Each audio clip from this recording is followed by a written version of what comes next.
nor did I reward her in anything. You reward me with your presence, don't worry about it.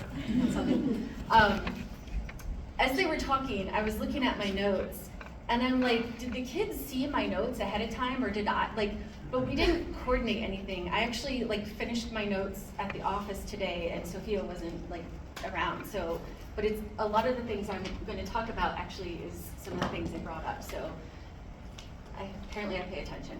All right, so, we've touched on what we've learned in the past, what the kids need. So how do we take all of this awareness into action?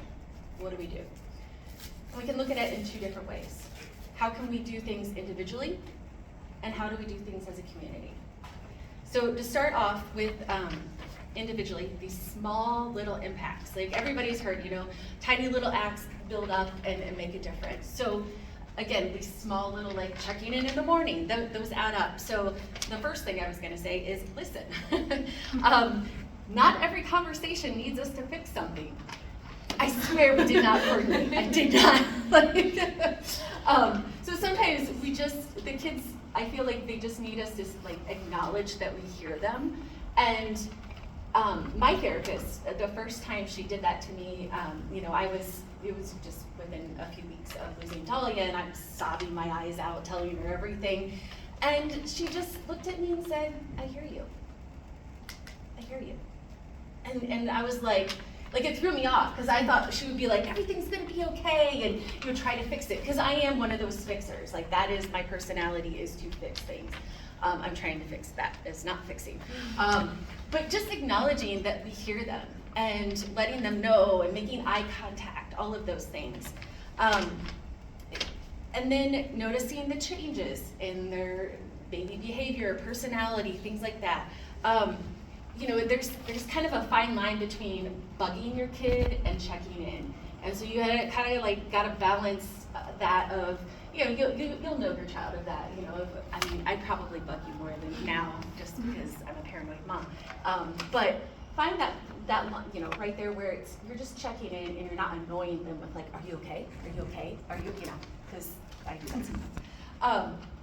And normalize talking about feelings, not just I'm sad, but happiness, anger, all of feelings are okay. It's okay to have, we tell toddlers, you can have your feelings, but then when they get to teenagers and the angsty stuff, we're like, oh, you're angsty, you can't have those feelings. So letting them have their feelings and listening to them. Making a point to learn about and share different wellness techniques. So that can look different for everybody. For me personally, my wellness things of what I do is my dogs are my go-to. When I'm having a rough day and I'm sitting at my desk, because I work from home most of the week, just being able to put my hand down and pet my dog is just it just kind of soothes me and just relaxes me. I also need that hour before bedtime where nobody bothers me. It doesn't matter how crazy and stressful the day has been. At 8 o'clock, my bedroom door shuts, and you guys leave me alone. That is how I keep my mental health, my wellness in check. So finding the different things, and again, it could be anything from physical activity, exercising, to creative outlets, whether they like to paint or design things.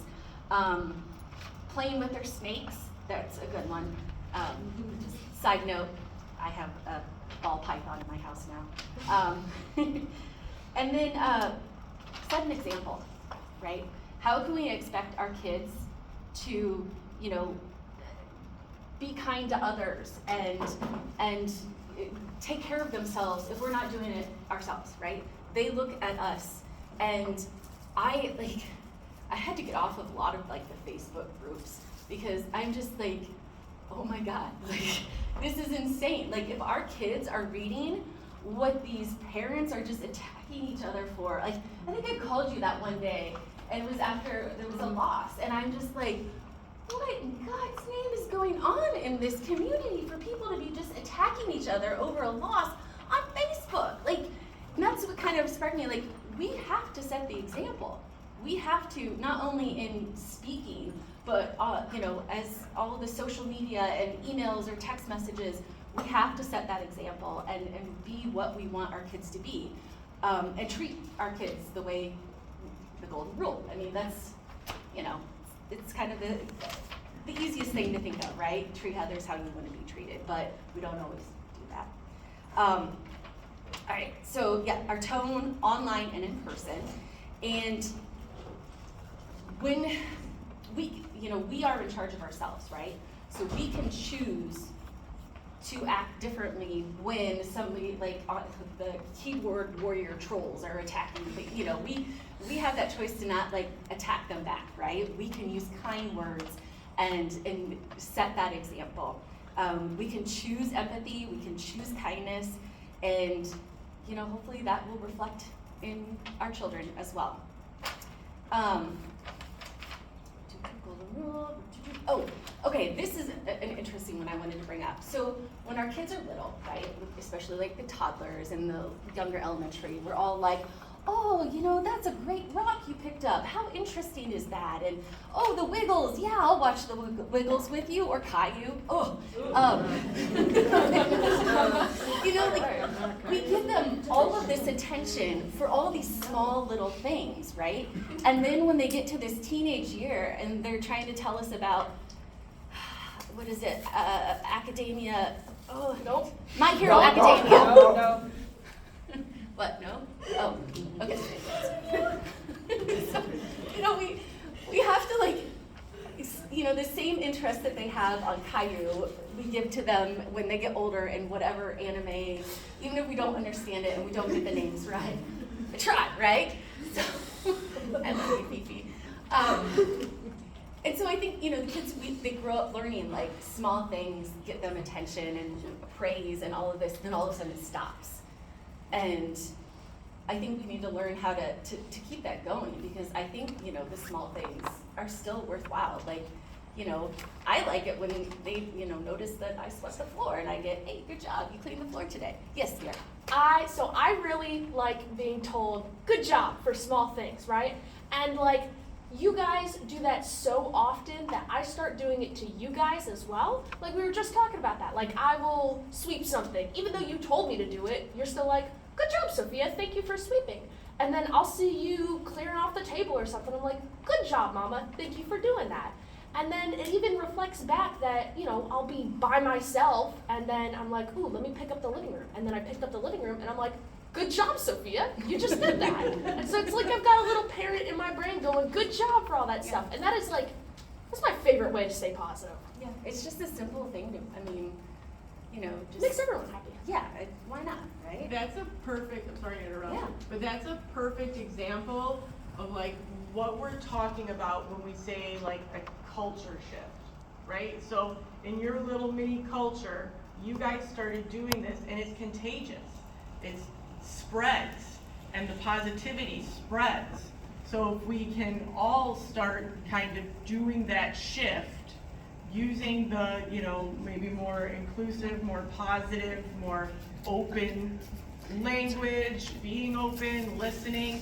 If we can do that, we're going to get that back. It's going to help that whole community's culture shift into something that's more open, maybe creates more of a safe space for people. So I love your guys' little example. It's exactly what we're talking about. We're all each other's cheerleaders, so. And same, that's my husband right there. He gets praise too. Let's see, hold on, I lost my, making sure that we show interest in their books, their movies, their art projects, all of those little things. And as a community, as adults, change starts with us. We set the example, and we need to really work on that. And even if it's just in your household, it will start to spread. Because there's a lot of kids that come through my household, and I've been learning all about ball pythons and welding and more anime stuff and different things like that, because these kids coming through my household start talking about it. And I've even sat down and watched them show me their CAD designs, and I have no idea what's going on, but I'm asking questions and trying to give, actually engaged in what they're doing, and I think that makes a difference for them. So that's individual, right? Now let's talk about community. What can we do as a community to help to make an impact? So we can start by helping our community partners create safe spaces that people know about. So, like the Connection Youth, I think you guys, yep, we got those. Like spreading the word about these guys as a safe space for the kids to go to.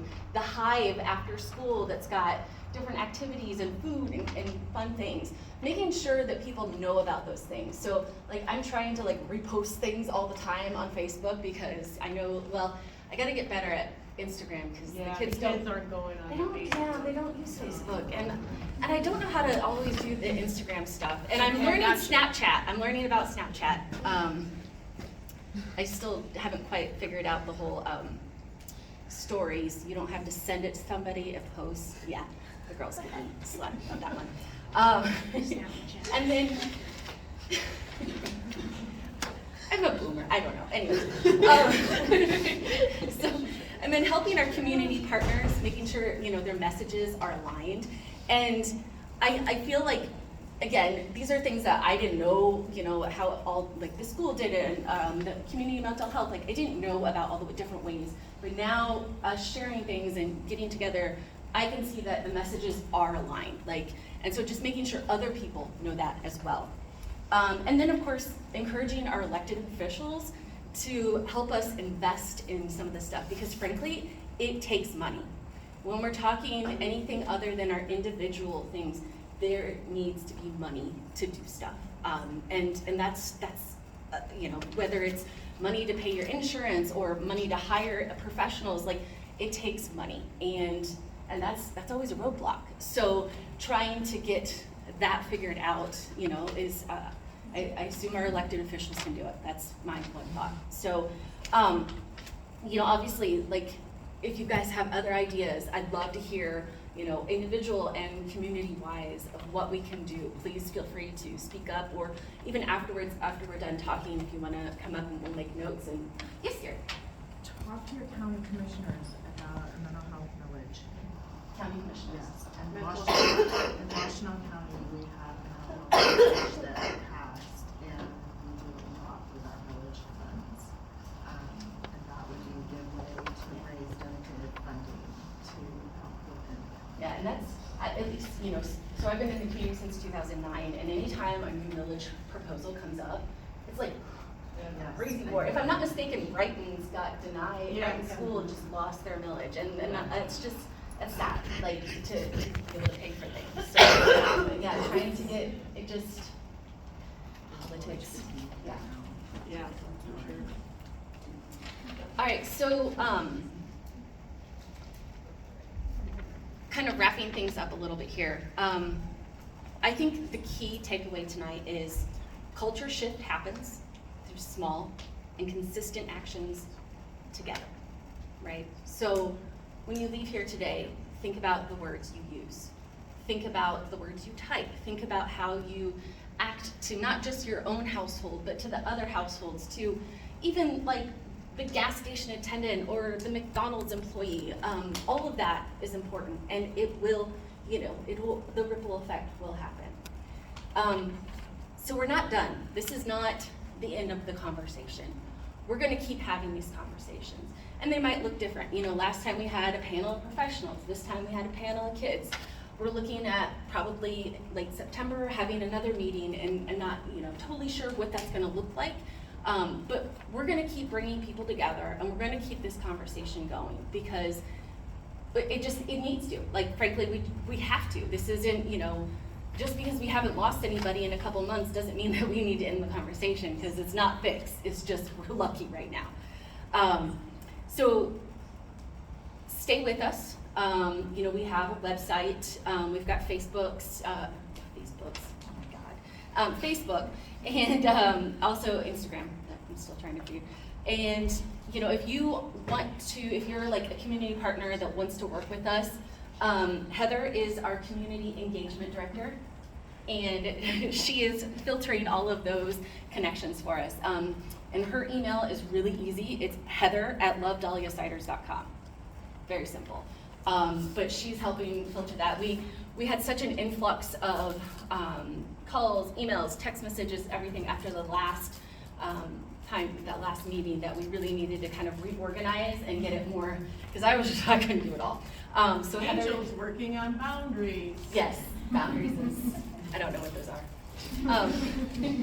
So, Should set an example. I know, right? Like, She's doing great. I try. So in closing, I want to remind everybody that words matter, kindness matters, and above all, you matter. You. Everybody matters. What are you doing a violin? T. Oh, okay. Good job. Okay, thank you. So, we do have our resource table out here that's got a lot of different information out there. Our Youth Action Committee is always looking for more kids to join us. We are a 501(c), so if you need like volunteer hours as a kid for like National Honor Society or something like that, working with us does count to it. So there is a sign-up sheet if you're interested out there, and also some more information about what they do. But most of the kids, I think everybody who's got one of these shirts on is part of that committee, so you can even ask them about it. And let's see, we also, some of our community partners have set out additional information out there. And also on the resource table is Sophia, my daughter. She is a Girl Scout and she's working on her Gold Award. And if you're not familiar with the Girl Scout Gold Award, it's the highest honor a Girl Scout can earn. It's kind of on the same level as a Boy Scout, Eagle Scout Award. And so she is developing these, it's a mental health and a first aid kit all in one, because, right, what we've been talking about, it should be all in one. And so she has an example of what she's putting together and stuff out there. So I appreciate everybody. I think that's it. All right, well, like Angel was saying, we do have a lot of resources out there. We still have time in this room for anyone that wants to kind of visit, talk through anything, talk to any one of us. I want to thank Erin McGregor and Kelsey from the schools for coming out and sharing some of that information. You know, I really appreciate that we put the March event together so quickly, and we had support from Community Mental Health and Kelsey and the schools. The sheriff department reached out. Like we had so many people that were willing to come and talk with us and have continued to talk to us. Like I now email Kelsey pretty regularly, and it's really great to have those connections. So anything that any one of us can do for anyone, or you know, any information, you can always reach out, and we're doing our best to kind of be a network where we can all work together. So thank you everyone for coming, and feel free to grab stuff, hang out for a little bit. I forgot, I had one more thing. I know, right? Like, just don't take me. So I ended our last meeting with a poem, and I got a lot of positive response from that poem that it really connected to some people. And so I thought I would just kind of end the poem again. So, all right, so it's called A Willingness to Keep Showing Up by Mary Ann Byrne. I step into this new year gently, without resolution, with just a simple willingness to keep going, to keep moving forward. Not the bright, declarative kind of decision that arrives with banners and promises, but the quiet kind, the one that asks for nothing grand. No transformation, just an honest effort to place one foot in front of the other, without needing it to be a victory march. To keep going isn't strength. It's letting the days arrive as they are, some heavy, some hollow, some unexpectedly kind. It's allowing grief, fatigue, memory, and love to share the same room without insisting that any of them leave. There is no list, no reinvention, no deadline for becoming someone new. There is only the steady choice to remain present, to trust that willingness itself is an act of grace. So this year begins not with resolve, but with intention. The intention to stay present, the intention to try again tomorrow, and the intention to simply keep showing up.